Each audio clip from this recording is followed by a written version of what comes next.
Bonjour, je suis le docteur Mamel Elisabeth, chirurgien ORL à l'hôpital Fondation Rothschild et responsable du centre d'expertise en implants cochléaires et auditifs. Je vais vous parler aujourd'hui d'implants cochléaires.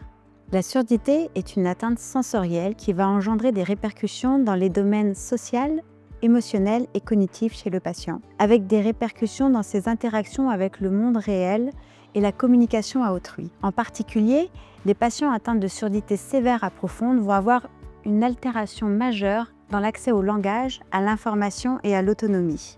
Réhabiliter les surdités est un enjeu de santé publique, d'ailleurs défini par l'OMS, quel que soit le degré de surdité et l'âge du patient. Pour rappel, il y a les surdités de transmission qui vont concerner une atteinte de l'oreille externe ou de l'oreille moyenne, et les surdités de perception qui, elles, vont nous intéresser dans l'implant cochléaire, qui concerne l'organe sensoriel à proprement parler, qui transforme le signal acoustique en signal électrique pour le nerf. En fonction du type de surdité, de l'origine, de l'intensité, il y a différentes réhabilitations qui sont envisageables. La plupart du temps, on peut proposer une aide conventionnelle. Parfois, la chirurgie otologique va être indispensable ou une alternative à l'aide conventionnelle. En cas d'échec de ces systèmes, il y a les implants à conduction osseuse. Et en revanche, quand tous ces systèmes de réhabilitation sont en échec, quand le patient n'est pas capable de répéter un mot sur deux dans le silence à 60 décibels, qui est le niveau sonore d'une conversation normale, dans ce cas-là, il faut penser à l'implant cochléaire. L'implant cochléaire est réservé aux surdités sévères à profondes. En pratique, c'est des patients qui ont des troubles de la communication en groupe, qui n'arrivent plus à entendre un interlocuteur qui n'est pas placé en face car il n'a plus accès à la lecture labiale. Il va être obligé de porter des aides auditives qui sont adaptées et souvent puissantes. Et souvent, on peut observer aussi une augmentation du volume vocal. L'implant cochléaire, maintenant, c'est un dispositif qui va venir aider ces patients atteints de surdité sévère à profonde. C'est un dispositif médical implantable électronique qui vient remplacer l'oreille interne et plus précisément les cellules ciliées à l'intérieur. Il va stimuler directement le nerf cochléaire et il est constitué de deux parties qui vont permettre de retrouver une bibliothèque sonore et donc de retrouver une communication et une sociabilisation. Tout d'abord, la partie externe, qui est le processeur.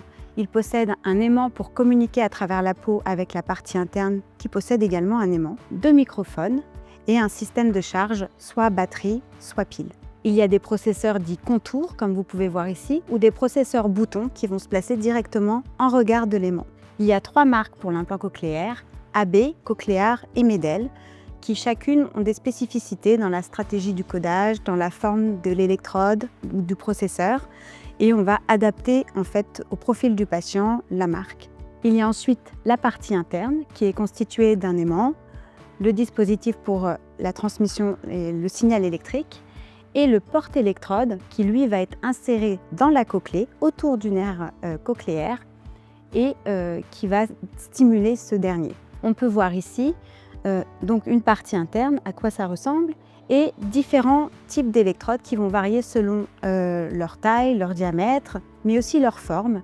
Et il y a les électrodes périmodulaires qui vont aller s'enrouler directement au plus près du nerf cochléaire, et les électrodes dites droites qui, elles, vont cheminer sur le bord latéral de la cochlée.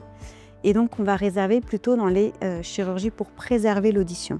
Le fonctionnement. Il faut se figurer que la cochlée a un rôle de transformation d'un signal acoustique en signal électrique. Et quand cette cochlée n'est plus capable de le faire, l'implant cochléaire va remplacer cette fonction. Le signal sonore, il est caractérisé par son intensité, sa fréquence et son évolution temporelle, son enveloppe. Le processeur, il va capter ce signal acoustique avec tous ses paramètres et il va le transformer en signal électrique. C'est-à-dire que la dynamique acoustique du monde réel qui est gigantesque, elle va être transformée en dynamique faite pour la cochlée qui est beaucoup plus étroite. Et il va y avoir aussi une séparation, un découpage fréquentiel pour mettre les fréquences en regard du nerf, là où il doit être stimulé, pour chaque électrode. La restauration, elle est partielle, mais elle est fonctionnelle pour retrouver une perception et donc une communication. Alors pourquoi il y a plusieurs électrodes? Parce que la cochlée est organisée selon une tonotopie cochléaire, c'est-à-dire que ici, vous voyez sur cette coupe, la cochlée, c'est un escargot et plus on est à la base, plus il y a les fréquences aiguës, plus on va remonter, plus cela va coder pour les fréquences graves. Et au centre, il y a le nerf cochléaire et chaque fibre nerveuse code pour une fréquence. Et donc quand on va insérer les électrodes dans la cochlée, les électrodes de la base vont stimuler pour les aigus et les électrodes apicales vont stimuler pour les fréquences graves. Ainsi, on va restaurer la tonotopie avec, ici vous voyez donc où sont situées les différentes fréquences. Les indications en France, elles sont régies par la HAS et elles existent depuis 2007. Elles sont basées sur l'audiométrie et sur l'absence de bénéfice des aides auditives conventionnelles qui sont non invasives.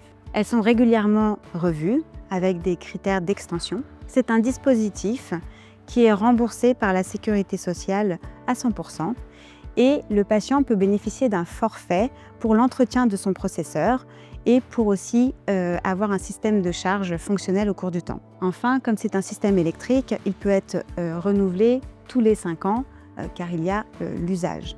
Les indications sont donc basées sur l'audiométrie et plus précisément l'audiométrie vocale appareillée, c'est-à-dire un patient qui est dans les meilleures conditions d'écoute possibles, idéalement avec 2 prothèses bien réglées, avec un niveau de puissance adapté à la surdité. Et sur l'audiométrie vocale qui consiste à répéter des mots à différentes intensités, si le patient n'est pas capable de répéter 50% des mots à 60 décibels, à ce moment-là, on peut considérer qu'il est éligible à l'implant cochléaire.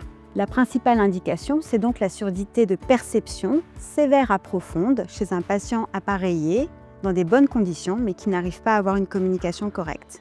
On peut voir que les courbes en audiométrie tonale peuvent varier. Sur les aigus, souvent, il y a une atteinte très importante. En revanche, sur les graves, vous voyez que l'audition peut être plus ou moins bonne. Et quand elle est bonne, en l'occurrence, on va pouvoir tenter de préserver l'audition sur ces fréquences graves et proposer une stimulation électroacoustique, c'est-à-dire bimodale, où on va stimuler électriquement les fibres aiguës et on va garder une partie acoustique qui va amplifier comme une prothèse auditive sur les fréquences graves. On va avoir donc une partie électrique qui va stimuler les fréquences aiguës et sur les fréquences graves, une stimulation acoustique comme les prothèses auditives conventionnelles.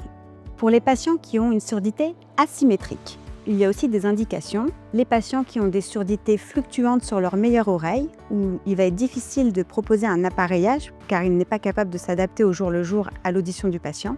Si l'oreille contralatérale est complètement dégradée et n'apporte plus de bénéfice, à ce moment-là, c'est une indication d'implant cochléaire sur cette dernière. C'est le cas souvent des patients atteints de maladies de Ménière, par exemple. Et récemment, depuis 2021 en France, les patients qui ont un acouphène invalidant sur une oreille qui n'entend plus, avec une audition normale de l'autre côté, il est possible de proposer un implant cochléaire pour améliorer la tolérance de l'acouphène. Un acouphène invalidant est défini par un niveau de gêne sur une échelle visuelle analogique supérieur à 6 sur 10 ou sur un autoquestionnaire qui est couramment dispensé en cas d'acouphène, un score supérieur à 50 sur 100 points.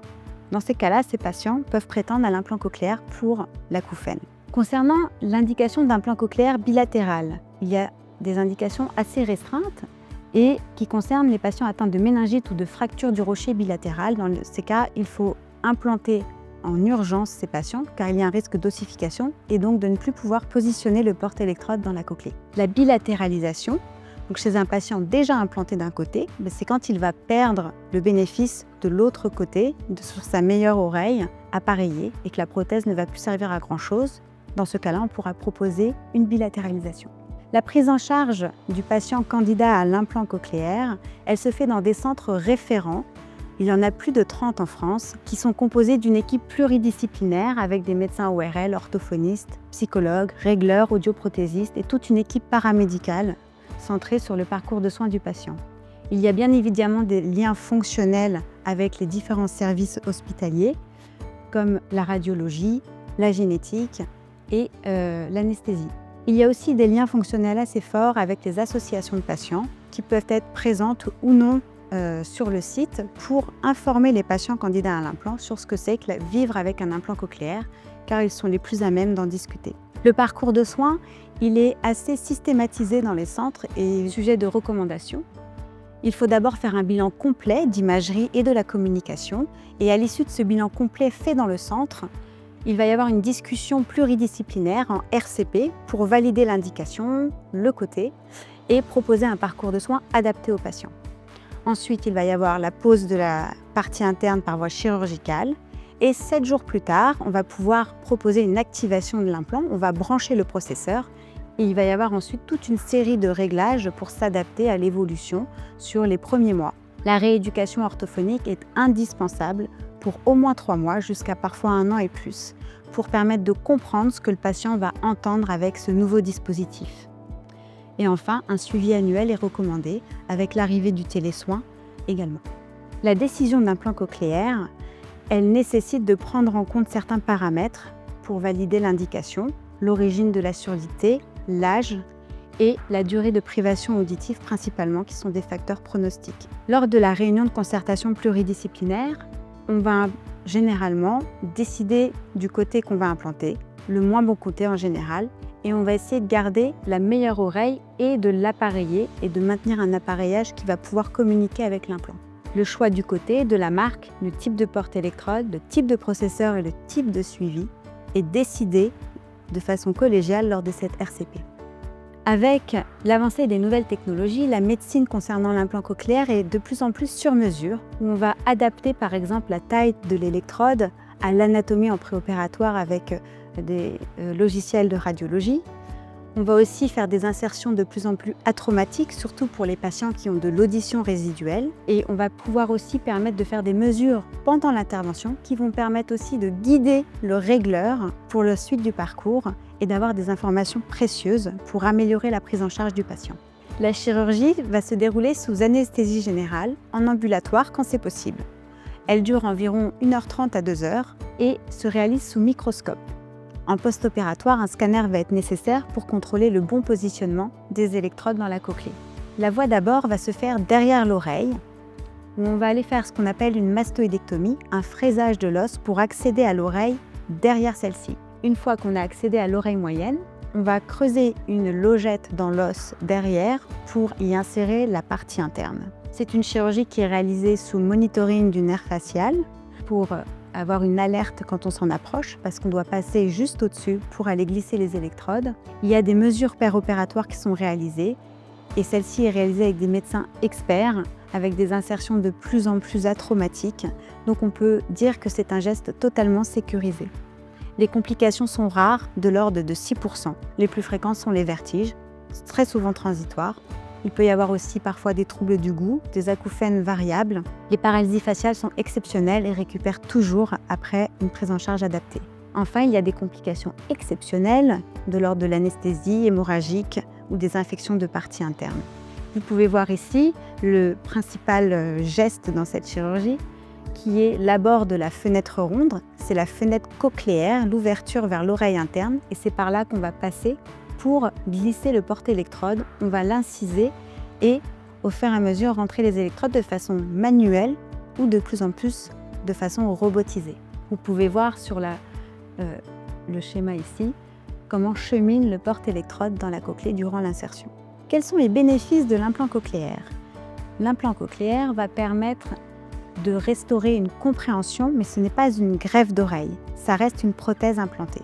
La rééducation orthophonique va donc être primordiale pour permettre de retrouver une compréhension, d'abord avec l'aide de la lecture labiale qui doit être travaillée et structurée, puis ensuite plus ou moins sans lecture labiale.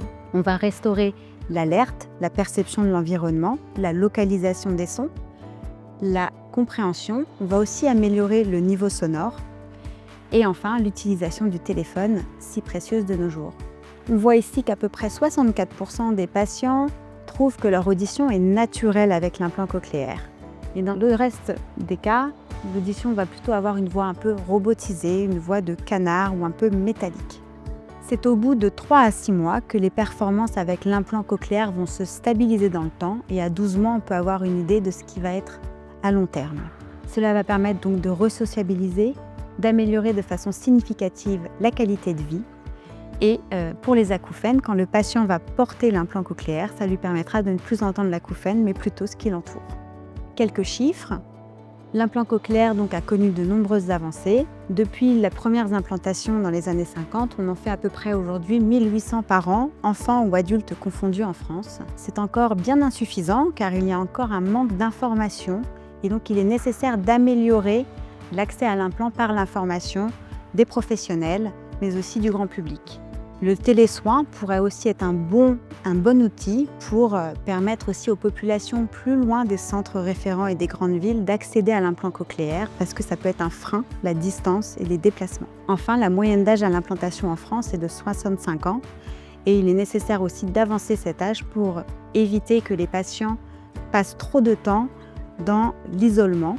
On sait que 60% des patients implantés cochléaires auraient souhaité avoir une solution plus précoce pour éviter cette période difficile. D'autant plus que l'orientation précoce, la durée de privation courte, permet d'avoir de meilleurs résultats.